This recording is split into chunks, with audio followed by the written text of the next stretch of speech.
Muy buenas y un cordial saludo a todos los asistentes al curso de formación en medicina energética desde la visión de la medicina tradicional china. Vamos a hacer una síntesis de este primer módulo introductorio de los fundamentos de la medicina tradicional china. Hablemos de que el hombre, según esta visión, es el fruto de la siembra de la virtud del cielo sobre la esencia de la tierra. Fruto de esa unión de un factor que es máximo yang sobre un factor que es máximo yin, emerge toda realidad y toda posibilidad. Emerge el mundo y emerge la manifestación material de la realidad de todo lo creado, entre ellos los seres humanos. Y desde luego hay una polaridad inicial, máximo yang y máximo yin. Cuando hablamos del máximo yang, hablamos de esa vocación celeste del ser humano, es decir, la conexión que tenemos con la conciencia suprema, con la fuerza espiritual que alimenta el ser. El máximo yang habla en el ser humano de su sentido, de su vocación, de su propósito, de la dirección que le damos a nuestra vida y de la conexión con lo celeste y con lo espiritual que habita en el centro de nuestro corazón. Porque para la tradición china, el máximo yang habita y alimenta el fuego del corazón, el fuego espiritual. Pero no podría existir el máximo yang si no hay un máximo yin, que es la materia y la esencia, que en la medicina tradicional china es el reino del agua. Máximo yin, que es las formas, es la conciencia expresada en la materialidad y en la forma. Los dos son inseparables, son indisolubles y le dan al ser su unidad, la unidad agua-fuego, que es la unidad y el eje vital de la vida. Pero dentro de ese máximo yin, que es el agua, existe una fuerza que viene de lo celeste, que es el pequeño yang, el reino de la madera.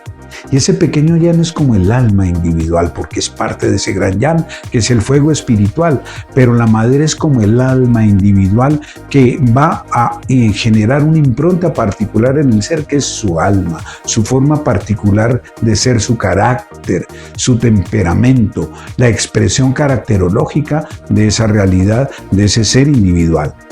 Ese pequeño yang, que es la madera, controla el hígado, controla la vesícula biliar y va a permitir que florezca ese gran yin, porque el gran yin tiene a quedarse estático, porque es yin, tiene a quedarse estancado, tiende a conservar su estructura y su forma, pero necesita florecer y expresarse. La madera, pequeño yang, permite ese florecimiento del máximo yin y la expresión que se va a estudiar en la fisiología, que tiene que ver con lo genómico. Pero dentro del máximo yang hay un pequeño yin. Es como si el yin se metiera en ese máximo yang para robar conciencia de él. Ese pequeño yang es el reino del metal. El pulmón y el intestino grueso están inscritos en la conciencia del máximo yang para permitir que estemos conectados con la conciencia y que esa conciencia alimente la materialidad del ser. Entonces tenemos un gran yang con un pequeño yin, un gran yin con un pequeño yang, y todos esos cuatro elementos que son fundamentales para el equilibrio de la forma y de la conciencia están navegando y dialogando en un quinto elemento, que es el reino tierra. El reino tierra, que lo van a ver, es la expresión de la comunicación ubicuitaria de todos los reinos energéticos.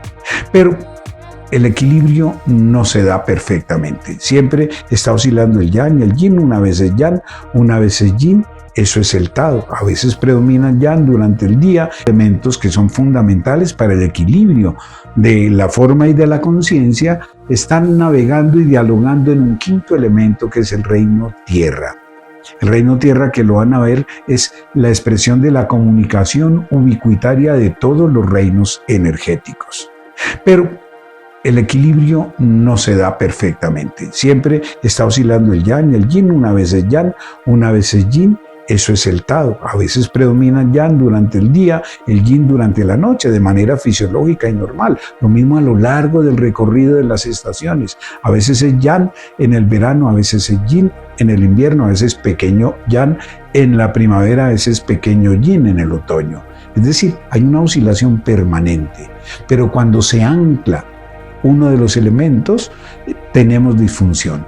No puede haber ni exceso de yang porque eso es una disfunción, o exceso de yin porque eso es una disfunción, o deficiencia del yang porque es una disfunción, o deficiencia de yin porque es una disfunción. 4 formas de enfermar, que es lo que introdujimos en la primera parte de la charla de introductoria. Nos enfermamos por máximo yang, por exceso de calor, por exceso de emociones que pueden ser muy yang, como la cólera, por exceso de alimentos que son de naturaleza yang.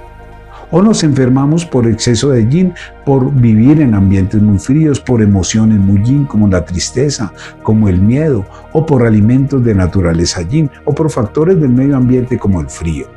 O tenemos deficiencias que son enfermedades crónicas, deficiencias de yang, que son insuficiencias de cualquier órgano que produce mucha frialdad e hipofunción global del organismo, hipometabolismo. O deficiencias de yin en que se secan los cartílagos, las articulaciones, el cuerpo mismo, y hay oleadas de calor, y es muy frecuente en la época del climaterio, donde por deficiencias de tipo endocrino podemos tener deficiencias en el agua corporal y el paciente tiene tendencia a los calores y a la sequedad en sus tejidos. Eso es lo fundamental. Pero vamos a ver que hay caracteres y tipologías de tipo yang. Hay personas que son aceleradas, impacientes, coléricas, agresivas, violentas, son muy yang, que hablan duro, que hablan fuerte, que controlan y dominan. Mientras que hay personas más pausadas, más calladas, más introvertidas, más mirando hacia adentro, más reflexivas. Son personas de naturaleza yin. Siempre uno tiene que empezar a mirar en el carácter de los seres humanos si mi característica es más yang o es más yin, para observar ya cuál es su terreno energético de base. Esto es un primer acercamiento a esa globalidad de lo que es la realidad del ser desde la perspectiva de lo yang y de lo yin. Pero vamos a profundizar desde luego en la charla todos los tejemanejes de cómo vamos a diagnosticar una enfermedad de máximo yang o de máximo yin, de deficiencia de yang, de deficiencia de yin, y las características de las leyes de los 5 elementos, a ver cómo podemos manejar eso dentro de los canales, y eso es muy útil clínicamente. Los invito a que veamos las charlas con cuidado y en los primeros días en que se presentan, para que se nos graben de manera adecuada y podamos recordar todas esas leyes y la forma de manejar ese tipo de excesos o de deficiencias. Buena tarde.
Somos Formando, más allá del conocimiento, una gran herramienta de aprendizaje.